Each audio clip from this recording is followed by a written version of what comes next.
শাস্ত্রে কথিত আছে, একাদশীর পর 5 জন সাধুকে নিমন্ত্রণ। সাধুরা বাসায় এসে যখন কৃষ্ণালাপ করতে থাকে, ঠিক এইরূপ একদিন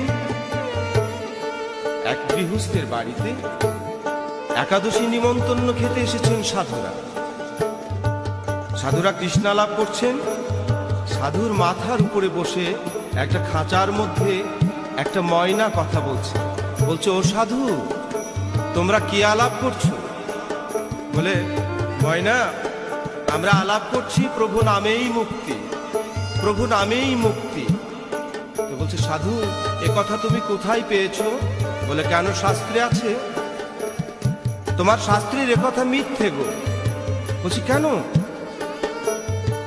বলছে, আজ দীর্ঘ 12 বৎসর এই খাঁচায় বসে বসে শুধু আমি কৃষ্ণ নামই করি, ওই আমার তো মুক্তি হলো না।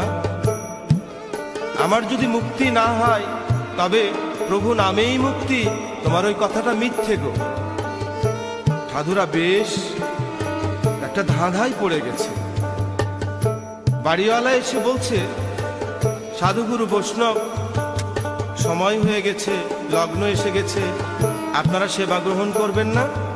সাধু বলছেন, সেবা আমি গ্রহণ করতে পারি গো, একটা শর্ত। এই যে খাঁচায় ময়না পাখিটা দেখছো না, এটাকে মুক্তি দিতে হবে।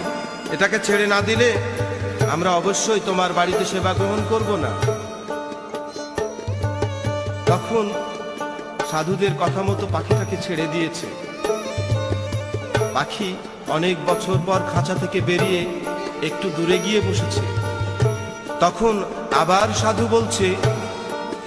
বলছে যে কৃষ্ণ নামেই মুক্তি, গুরু নামেই মুক্তি, হরি নামেই মুক্তি। তখন পাখি বলছে, না গো, ও কথাটা ঠিক নয়। শুধু হরি নামেই মুক্তি হয় না, সেই সাথে সাধু সঙ্গের প্রয়োজন আছে। তাই সেই সাধু সঙ্গ। মানব জন্মে